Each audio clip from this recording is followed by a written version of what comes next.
সেমিফাইনালে টিকিট নিশ্চিত করতে টাইগারদের টপ অর্ডারে প্রস্তুত বিপিএল মাতানো দুই তরুণ তুর্কি, যাদের আগ্রাসী ব্যাটে ভর করে পাকিস্তান আর আরব আমিরাতের কন্ডিশনে জয়ের মিশনে নামবে লাল সবুজের প্রতিনিধিরা। কাঙ্ক্ষিত লক্ষ্যে পৌঁছানোর দৌড়ে তাই দলের ট্রাম্প কার্ড হতে পারেন সাম্প্রতিক পারফরমেন্সে নজর কাড়া এই টাইগার ব্যাটাররা। বাংলাদেশের টপ অর্ডারে আশা জাগা নিয়ে দুই ক্রিকেটারকে নিয়ে বিস্তারিত থাকছে রিপোর্টে। আইসিসির মেগা ইভেন্টে এবার সেমিফাইনাল নিশ্চিতের লক্ষ্য নিয়েই মাঠে নামবে লাল সবুজের প্রতিনিধিরা। হাইব্রিড মডেলে আয়োজিত চ্যাম্পিয়ন্স ট্রফিতে অংশ নিতে আগামী 13 ফেব্রুয়ারি দুবাইয়ের উদ্দেশ্যে উড়াল দিবে টিম টাইগার্স। তাই মিরপুরে চলছে শেষ সময়ের আয়োজন।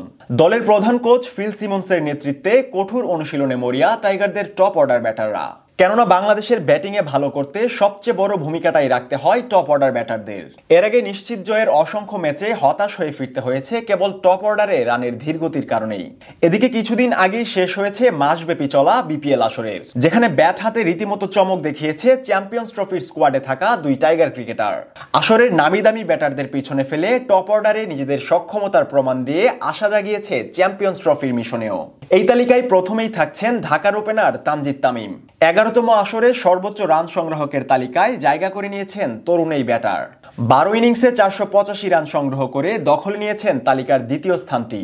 এমনকি আসরের সর্বাধিক 36 ছক্কা হাঁকানোর রেকর্ডটিও ঝুলিতে নিয়েছেন এই টাইগার ওপেনার। এছাড়া গ্রুপ পর্বে রাজশাহীর বিপক্ষে খেলেছিলেন 108 রানের তাণ্ডবময় ইনিংস। পাশাপাশি 4টি অর্ধশতক হাঁকানোর কৃতিত্বও দেখিয়েছেন এই বাহাতি ব্যাটার। 141.39 স্ট্রাইক রেটে ব্যাট চালিয়ে ম্যাচ প্রতি এভারেজ রানও তুলেছেন 44-এর উপরে। 11তম আসরে পাকিস্তান, ইংল্যান্ড, অস্ট্রেলিয়া, ওয়েস্ট ইন্ডিজের মতন শক্তিশালী দলের বোলারদের মোকাবেলা করার অভিজ্ঞতা অনেকটাই বাড়তি সুবিধা দিবে পাকিস্তান ও আরব আমিরাতের কন্ডিশনে। ফলে টপ অর্ডারে নিজের সেরাটা দিয়ে দলকে সেমিফাইনালে নিয়ে যাওয়ার মিশনে নেতৃত্বই দিতে চাইবেন এই টাইগার ওপেনার। এছাড়া চলতি বিপিএলে ব্যাট হাতে দুর্দান্ত সময় পার করেছেন কিংসের ওপেনার পারভেজ ইমন। শুরুতে বিভিন্ন আলোচনা সমালোচনার মুখে পড়লেও শেষ দিকে নিজের ক্যালিবার দেখিয়ে সবকিছুর জবাব দিয়েছে প্রথমবার আন্তর্জাতিক ওয়ানডে ফরম্যাটে ডাক পাওয়া তরুণ এই ওপেনার। ইমনের আগ্রাসী ব্যাটে ভর করেই শিরোপার স্বপ্ন ছোঁয়ার দৌড়ে ফাইনালে পৌঁছায় চিটাগাং কিংস। এমনকি শিরোপা নির্ধারণীর ম্যাচে শক্তিশালী বরিশালের বিপক্ষে খেলেছিলেন 78 রানের অপরাজিত ইনিংস। এর আগে গ্রুপ পর্বের শেষ ম্যাচেও বরিশালের বিপক্ষে করেছিলেন 75 রান, যার সুবাদে সেবার জয়ের বন্দরে নোঙর করে বন্দর নগরীর দল। এছাড়া 130 স্ট্রাইক রেটে 338 রান তুলে পিছনে ফেলেছেন আসরের বিদেশি তারকা ব্যাটারদেরও। 18-4-এর বিপরীতে 25 ছক্কার মারে নিজের শক্তিমত্তা দেখিয়েছেন তরুণ পারভেজ ইমন। চ্যাম্পিয়ন্স ট্রফিতে বাংলাদেশ দলের টপ অর্ডারে তাই অন্যতম ভরসার নাম হয়ে উঠেছেন তরুণ তামিম ইমন।